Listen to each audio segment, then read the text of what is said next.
बिहार के लोग जब वोट करने जाते हैं, आपके इस काराकाट में कालीन बनता है। भाजपा की साजिश है कुशवाहा जी को हराने की। आई तो मेरा पुराना साथी नहीं। काराकाट सीट पर पल पल बदलता जा रहा है चुनावी गणित। पहले 2, फिर 3, अब 4 उम्मीदवार के बीच मचा है घमासान। टेंशन में पवन तो बेहद परेशान है राजा राम, क्योंकि ओवैसी और प्रियंका ने कर दिया है उपेंद्र कुशवाहा की राह आसान।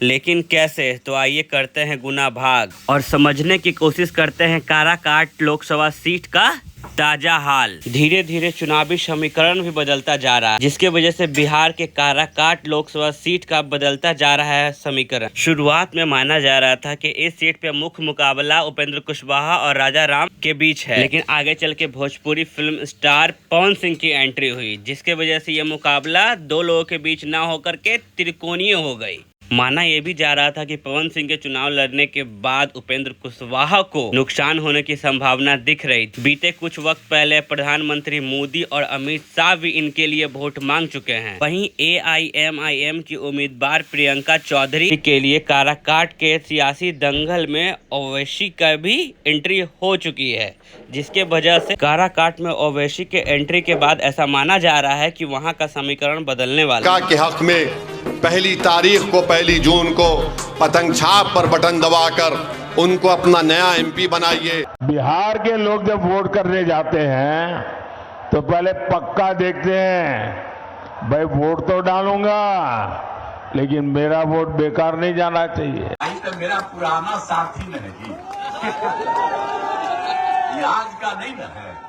मतदान के पहले इस बदलते माहौल को देखते हुए सीधा नुकसान इंडिया गठबंधन के राजा राम को है, तो दूसरी तरफ वहीं पवन सिंह को भी दिख रहा है। वहीं उपेंद्र कुशवाहा के लिए यह फायदेमंद साबित हो सकता है। इसलिए यह कहा जा रहा है कि काराकाट में यह मुकाबला अब 3 लोगों के बीच में ना होकर के ये 4 लोगों के बीच हो गया है, जहां पे हर उम्मीदवार अपने लिए ताल ठोक के बोल रहा है। काराकाट में AIMIM के प्रत्याशी प्रियंका चौधरी के समर्थन में ओवैसी के एंट्री के बाद NDA की प्रत्याशी को छोड़ के बाकी हर पार्टी के उम्मीदवारों को टेंशन में डाल दिया है। बता दें कि कुछ दिन पहले ही ओवैसी ने ही बक्सर के नासरीगंज में एक सभा संबोधित किया, जिसमें बहुत सारे मुस्लिम के साथ साथ पिछड़ा और अति पिछड़ा लोगों ने भी भाग लिया। साथ ही साथ सभा को संबोधित करने के दौरान लालू यादव, तेजस्वी यादव और प्रधानमंत्री मोदी को भी बिहार का मुख्यमंत्री एक मुसलमान भी बन सकता है। मैं लालू यादव और उनके परिवार को अपना नेता नहीं मानता।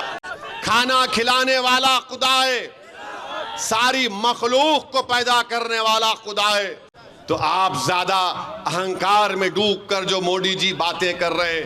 इसी जनसभाओं के बीच ऐसा माना जा रहा है कि जैसे पवन सिंह ने NDA के प्रत्याशी उपेंद्र कुशवाहा के लिए टेंशन पैदा की थी, वैसे ही ओवैसी के उम्मीदवार प्रियंका चौधरी के आने के बाद इंडिया अलायंस के राजा राम को भी टेंशन में डाल दिया है। AIM के दौरे के बाद अति पिछड़ा और पिछड़ा जाति का भी वोट मिलने की संभावना प्रियंका चौधरी को दिख रहा है।